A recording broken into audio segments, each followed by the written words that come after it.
My frustration with Cat Williams comes from, you keep pointing at Hollywood. Hollywood this, the white man, this, and this.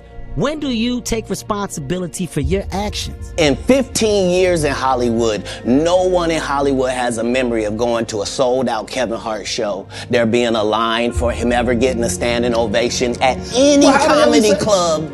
Look, I have no idea what this brother is talking about. That joke is over 30 years old, close to 30-something years old. I did the King's Comedy in 1999. Probably had been doing that joke 6-7 years before that. I don't even know if Cat was doing comedy then, so, you know. As I stand before you, Shannon, I would have bust Cedric's stomach. No, so there was a crossroads where we were both invited to an Illuminati thing, and it had to be one or the other of us, and decisions had to be made. So it was both of us, we were equal. One of us had to cut off all their hair and couldn't do the sideburn thing no more with the points. And the next person, they said, was going to get $200 million because they were gonna pay him $10 million a movie to do 20 movies. I said the Illuminati might be real. I fucking said it, guys. Come run one of your gnarled fingers while you on air. Okay, guys, welcome back to another episode of my podcast, Raw Edit Podcast, Tabarelli Santos. Please like, subscribe, share it, hit the notification button. If you have any complaints, if you enjoyed it, leave a comment. Follow the socials in the description too, please. Now, like I said the Illuminati might be real. And here we are with Cat Williams' expose. But I'm here to tell you guys that it's more than what we think it is. It's more than just an exposing of comedians and their little cults and their little cliques that they're going through. It's more than just exposing actors in Hollywood. He has exposed the whole thing. And we are going through it today, guys. So, without further ado, let's get started. Now, it's difficult to do this and really know where to start. But I thought I'd start with Kevin Hart. Larger than life character, smaller than life man. Sorry, I couldn't help that, and I thought of that off the dome. Anyway, we're gonna start with Kevin Hart and what he says about Kevin Hart. Now, what I'm gonna do is probably flash between what he says and their reactions, because I believe sometimes that the reaction says more about the comment than the comment itself. So we're gonna start with this little clip here. In 15 years in Hollywood, no one in Hollywood has a memory of going to a sold-out Kevin Hart show, there being a line for him ever getting a standing ovation at any comedy club. He already had his deals when he got here. Have we heard of a comedian that came to LA and in his first year in LA, he had his own sitcom on network television and had his own movie called Soul Plane that he was leading? No, we've never heard of that before that person or since that person. What do you think a plant is? I said it, and this sums it up well. Like, you don't entertain the circus, you watch it, right? And when a lion comes out and rides the bike, you don't think about it too hard. You just go, okay, that's crazy. The lion's riding a bike. And then you go home and enjoy the rest of your day. I don't feed into the stuff at all. At the end of the day, it's all entertainment to a certain degree. So you just hope that people can be smart enough and have a tremendous amount of logic to just go and possibly do research or fact check. And if they do, then great. If they don't, then kudos to that as well. On the surface, it appears that Kevin is above it, is taking things in his stride, and he's moving on. Now, a lot of online chat about this has said that a lot of people seem to be not saying enough, not criticizing enough. But, you know, Kevin himself seems to be above it and someone who doesn't respond to haters. However, I'm going to say Kevin's response specifically in this case is quite dismissive, if I'm being honest with you guys. And it leaves me to question more. In addition to that, I want to just add this little clip that Cat Williams said. That's why, you know what the number one job of somebody that sold their soul in Hollywood is? Is to act like it didn't happen. They all do the same job. Gary Owen can't cross over and he already white and been in comedy for 25 years. It's a cabal, it's a consortium. They rock with who they rock with and they don't with who they don't. And I think this clip here explains perhaps all and everyone's reactions to him. They seem to just be trying to evade what was said about what was said about them and what Cat Williams was saying in general. There seems to be a distraction ploy, in my opinion, something that I would classify as evasion, avoiding, unconfrontational. Now, if you look into psychology, typically when people are lying, they tend to evade and go around the answer as opposed to directly answering the question. And it seems to be that things that are put into question with these people, for example, Cedric the Entertainer, Steve Harvey, and in this case, Kevin Hart, they seem to spend more time evading it. Now, something Kevin did, which was a typical manipulator's tactic, a narcissist tactic, was saying, get that anger out of your heart. If you've watched the interview and if you go through it and analyze and just look at Cat Williams' body language, at any point did he seem overtly angry? At times he seemed disgruntled, but I never got the sense of a man that was angry. I got the sense of a man who was speaking his truth. Yes, with a little bit of disgruntledness, but not anger. I didn't sense anger in my opinion. And also, I just want to say this now before we move on to the next subject, is that I genuinely believe that a lot of these celebrities are uncomfortable and scared of what Cat Williams has said. He spoke with poise, he spoke with calm, and he spoke with directness. He never evaded any question. Shannon Sharp asked him difficult questions, whether that be his family, his father, being potentially married. Never was a question avoided, skirted round. Everything was directed and attacked straight on. And to me, I think when you look at these people's, as we will go through, these people's answers and responses, it tells us everything. Cat Williams has done more than we've realized. He's done more than the internet has realized. He's given us the blueprint of the Hollywood elites and rich elites and how they control the world. And on top of that, he's told us the way around it. But we're going to spend more time analyzing this, guys. Now, I just want to put this here as well. And the reason I'm putting this here is just to let you guys know this. This is how much Cat Williams wasn't lying. I'm almost 100 years old right now, but if we go outside right now, I can run a 4.340 or sub. I can do a 4.16 if I'm in short.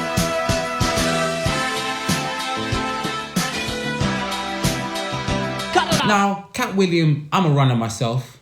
Wow. That didn't come out the way I meant it to come out. But I run, I sprint a lot. Now, his form's not brilliant, but I put this video here for a particular reason, because even in his most ridiculous moments, Cat Williams proves to us he wasn't lying. So to me, I put this here to show you that this is a man of integrity. This is a man that isn't lying. Now, I'm not here to wave the pom-poms and overly defend him. I'm here to analyze him. And even when he sounded ridiculous about the running, he proved us right. Now, I do wish Shannon Sharp had asked him what happened with that fight with that kid that he had the fight with back in the day in the football field. I'll leave a clip here.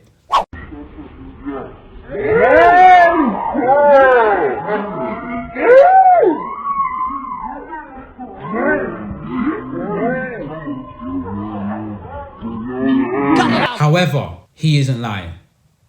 However, he brings receipts to the things he said and says. Now, again, like I said, there are some things in this interview that are more debatable. Now, I think it's debatable whether Cedric the Entertainer was ever funny. I think it's debatable if Steve Harvey was ever funny, but he did prove to us and show to us and tell us that Steve Harvey was wearing a wig, and that's something that we knew, and that's something he's exposed a while back.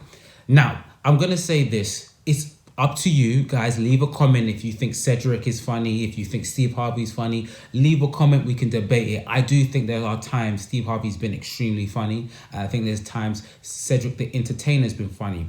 And this comments where, like I said earlier about Kevin Hart saying there's anger. If you've watched the interview, he paid homage to Dave Chappelle, D.L. Hughley, Just Too Hilarious, all the young comedians coming up. And he spent a lot of time giving and paying homage. And if you look at his body language generally, when he is talking and paying homage to people, at no point did he seem arrogant, conceited, or pompous when he was discussing that. So I question everyone's retorts and responses back. However, it is more debatable. It's more debatable whether Faison are funny or not. It's more debatable, those things. That's for us to debate in the comment and go back and forth and annoy each other about. However, he says a lot. Now I'm gonna leave this clip here and I'll tell you more after you see the clip. Have a go. Well, I can say them so freely. Ken, I need another one. You here, get you another one too, Thank you, sir. Thank you. Come on. Because early on you was accusing me of being... Ken, man. Ken, Yeah, it's crazy. I mean, but you know, some of these people... Martin tried to put me in my first dress. When he had to go on his hiatus, he tell me, Cat, when I come back, I need you. You my young partner, you my brother in comedy. When I come back, just promise me that my next movie, it'll be me and you. We gonna do it together. We gonna do some buddy cop shit. I said, Martin, you got my motherfucking word, my nigga. Go do what you gotta do. When you come back, I'm in your movie. Don't trip. I don't need to see the script or nothing. You know, we get in that office and this fool pull out Big Mama's House 2. I almost died. And I gotta read this script from all these good white people. Where this nigga want me to get in a dress with him. And I'm literally saying to everybody, why is he in a dress again? You already played the old lady as an FBI agent. We can play anything now. We can be playing a dog catcher this time. Why do we need to be in a dress? And I get so mad, I say, you don't want me. You want Brandon T. Jackson. And that's who they went and got. Twice I said it, they went and got him. Just like I'm telling you, I had that other dude's work. I had all of it. All I did was say, I want to punch it up so it's not offensive to real niggas. And that's how I got in this position. Keep on in, on in, on in.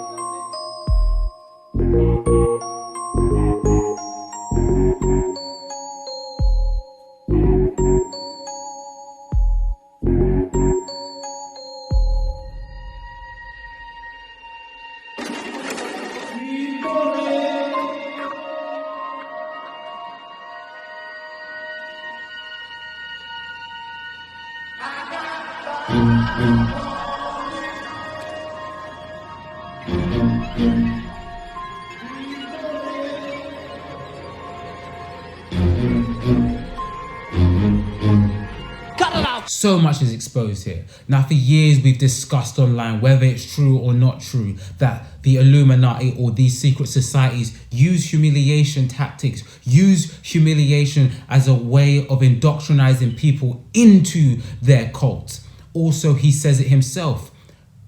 Satan, whether you believe it's Satan or not, or just evil people, do not and create nothing. And we'll discuss when he exposes the gatekeeping. And whether you want to believe it or not, there is some sort of gatekeeping going on because it's the same faces that we see in Hollywood all the time. And this is what I'm saying, that what he's saying is even deeper than just exposing this individual actor. He exposed the whole blueprint. We now see the humiliation techniques. You can see the people online exposing everyone that's engaged in dressing up as a girl. I have no problem with people doing that, but you see it and Hollywood uses it as a form of humiliation. We can analyze this now. We can look at this now. You saw earlier the clip of where he said this can apply to about 7 different people where they get a plain, I'm not going to say the words he said, light-skinned wife who doesn't speak and doesn't do interviews alongside their arm, and it seemed to fit so many different people. And for him to say it's a Illuminati indoctrination sort of way of entering you in says a lot, says a lot. Again, Ludacris did, when you look at the first clip, deny it. Whatever's heavy on my heart is always on my mind. Like Snoop's cannabis shredder, I'm always on my grind. They throwing shade cause niggas could never take my shine. I bring my watch collection on my jet, let me take my time. Like fine wine, I'm aging like Benjamin. Top 5, I'm worth mentioning. Bring me rappers, I'm lynching them. See the pendulum swing, Jesus with diamond thorns. Ludacris, swaddled in Gucci linens when I was born. Never been Illuminati, only Illuminati. And I only left with bitches when coming from any party. Now I'm married with kids, the evolution of life. Never been a clout chaser, never say shit for likes. R.I.P. John Singleton. You never have to flex when you earn every one of your Fast and Furious checks. Afro with the sideburns. Yeah, that's my signature. Addictions on the rise. Comedians check your temperature. But the way Ludacris denied it left me questioning him a lot more than you may have realised. The reason I say that is, first of all, I thought the bars were lame. I thought it was an interesting choice of Devil in the Red Dress by Kanye West. I think that's the song. So yeah, sorry, I think that's the song. I'll leave the full title, but it was a Kanye song, Devil in the Red Dress, I believe. And I thought it was an interesting tactic that he used that. I didn't buy into Ludacris' response. Ludacris' response seemed quite weak and quite meek. And again, it harpens back to what I said earlier when we're analysing these things, where they seem to do more to just pull us away and distract us from the actual thing that they're being accused of. Not many people answered it, you know, and most people, when they did answer it, just seemed to be angry and full of rage, and it wasn't as nuanced and as calm as you would have hoped for. And the reason I bring up the humiliation rituals and things of that nature is to bring up this as well. He would lose a child and come on the air and start lying. That's why people believe in rituals right there. It's because, well, why would he lie? I don't know why liars lie, but I can tell you this. We auditioned in Los Angeles. Yes. I was audition number 201. 200 black comedians auditioned for the role of Money Mike with me. You're saying all 201 of us was auditioning and you had already had the role and had already shot the role in 4 days?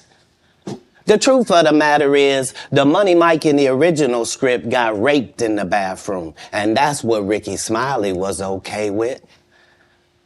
Cat Williams had to take the risk in front of the studios and the cast and our powers that be in his very first movie and say respectfully, humbly, guys, if we're talking about anything else, I have no credibility and I have no pull. But we're talking about comedy, right, where I have all the credibility and all the pull. The problem with Friday After Next is we're trying to make a classic comedy. And this comedy involves a rape. And rape is never funny, no matter who it happens to or what the circumstances are. Hollywood seems to have an obsession with BDSM, seems to have an obsession with rape culture. And we know that the Me Too thing has brought into light that this was something that was going on in Hollywood. It's not a far cry that people seem to think that rape is funny. A rape of a little black man is also funny. And what he said, to me, it supports things that we already know about Hollywood, but what he's done is put it together and glued it for us and made us analyze this. And guys, when I speak about these issues, it's not just for the sake of speaking, it's for the sake of letting us know and allowing us to analyze and make changes going forward. We should no longer accept what we already accepted and weren't quite sure what they were. We wasn't sure that these were humiliation tactics. We wasn't sure that this was rape culture being normalized because they did it. But what Cat Williams has done and all the information we have now has brought it together and brought it to light. And I'd just like to add this bit. Why does Hollywood seem to think that this is funny?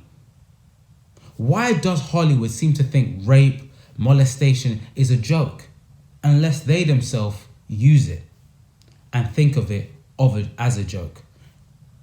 The joke says more about the joke teller than the people laughing.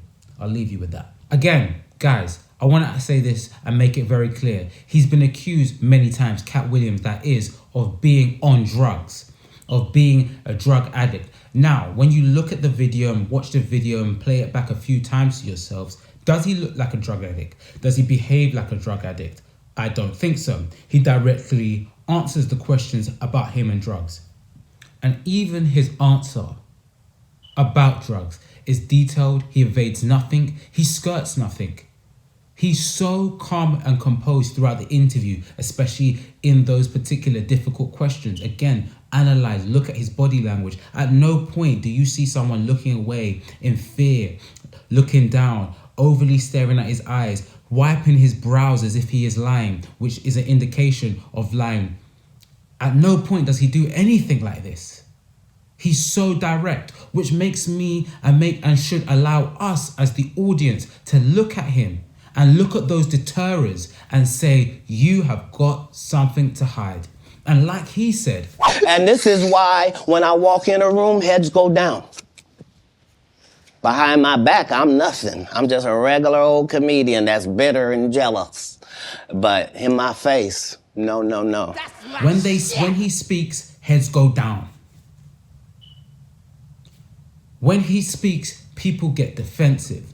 When he speaks, people evade. Now, by no means am I saying that Cat Williams is a saint and he's perfect. At times, I think when he spoke about women, he sounded like a straight up pimp. I've always lived with several women. Like, I'm known for several? That. Yeah. Like more than one? I've already told you that I prefer the company of women to the company of men. So if I told you that me and a couple dudes on my staff sometimes have to cohabitate, nobody finds a problem with that. Yeah, so it's me and 3 ladies cohabitating because that's how the business gets done. Like, I don't want a chef that scratches his nuts before he cooks. I don't. No disrespect to these guys that go around with these large male-only groupings, but that's not my episode of Entourage. Although he might have made a good point here and there, I do think that kind of rhetoric is somewhat pimpish, and stuff I've heard from pimps like Sharp, pimps like Bishop Don Juan, pimps like Kenny Red, and I have no beef with it generally speaking. However, it did sound like a pimp, and I don't want to sit here and act like he was perfect and flawless. However, I do believe the detractors to Cat Williams doing it more out of fear, or people in the audience maybe to avoid the uncomfortable reality that the world that we're living in is being controlled by people that are either not smart, like he said about Mark Zuckerberg's building of the bunker, or by these pedophilic, sex demons, sex cultish, ritualistic people in Hollywood. And so much for me was exposed, so much for me was said in so much little detail. For example, when he discussed Chris Tucker and said, this isn't the same Chris Tucker, this is Epstein Chris Tucker. Again, I'm going to ask you guys to just analyze this and look at this. Why is it when there's pedophilia going around, Michael Jackson's name seems to be a name that comes up? As a kid, I was terrified of Michael Jackson, and I kind of trust my child intuition when it comes to Michael Jackson. That man has skeletons, mad skeletons in his closet. And who was one of his best friends? Chris Tucker. And the fact that Cat Williams said this, the fact that Michael Jackson calls him Christmas. Michael Jackson's best friend. Christmas? Michael Jackson called him Christmas. You ever met a man that gave you a little nickname like that? No. Me neither. Cause for pause, at the least. And now Chris Tucker is on the Epstein list. I'm not saying that is confirmation of guilt. However, cause for pause. Your best friend, God rest his soul, constantly around allegation of child abuse and child molestation and pedophilia. And now you're in a pedophile island. You, my friend, have some questions that you must answer, period. And again, guys, let's start to break down these things. Let's start to analyze these things. Let's start to see the little things that they're dropping in details here. Even this. I don't know if you've had this, but I've had people throw millions of dollars in my face to do something I didn't want to do. And what? You've been off, yeah. Oh. They're in the room. Yeah. I'm not even going to comment too much on that, but I'll leave that there. When you've seen the video and you've got to this point, you've seen how much is going on. And does that actually play like a joke, or does that play like a guy trying to play like it's a joke? I hope you got what I said, and I'll say it again. Does that play like a joke, or does that look like a guy who's playing something like it's a joke, but it is actually real? I hope you get what I'm saying to you here. So many times throughout the video, he reveals so much about the gatekeeping, about Hollywood being a conglomerate, that thing that's all together. He reveals that. He reveals the elites and how they work with Mark Zuckerberg. He reveals so much about how billionaires operate. Now, I'm not saying that we should take Cat Williams as gospel, guys. But I'm saying what he said has got so many strands of truth to it that we cannot ignore it. We now, as a society, need to take things into our own hands. And you're probably thinking, that's not my responsibility. But one thing that has been revealed since 2020, since 2019, since 2021 is that we cannot trust We cannot trust the fourth estate being the media, and we cannot trust those people that we put in positions of trust. And guys, I don't want to go on for too long, but I'll leave this little nugget here. Just like that. Maybe I'm a conspiracy theory, but I thought Cat Williams said any time they make you into that position, part of that contract is you do understand whenever we want to take you down, we can, right? Part of giving you the world. First of all, they went around the world for 2 years straight telling any women that would listen that this was a good-looking Negro. Mm-hmm. Since when? When did y'all start liking a big nose? And when did y'all like a little head and a big jaw? When? Since when? That look like my daddy. When you start liking my daddy? You like black people's features like that? If this ugly nigga is good looking, then all niggas is good looking. Anytime you see them telling you something you can't believe, just understand it's a play. And it don't matter. You gonna know it's a play as soon as they get in that position and think they gonna tell somebody something. No, you're not. No, you're not. That to me was perhaps the most powerful and the most insightful moment of the whole interview. Anytime you're told something that makes you challenge what you generically thought was true, and I'm not saying where you get new information and you get new ideas and you learn more, there's more to what you knew before. I mean, when you're told something which absolutely contradicts anything that you were ever told before, and it seems to fly in the face of common sense, and there's a poor explanation. In that case, he was talking about Jonathan Majors being seen as an attractive man. And I'll say this, beauty is in the eye of the beholder.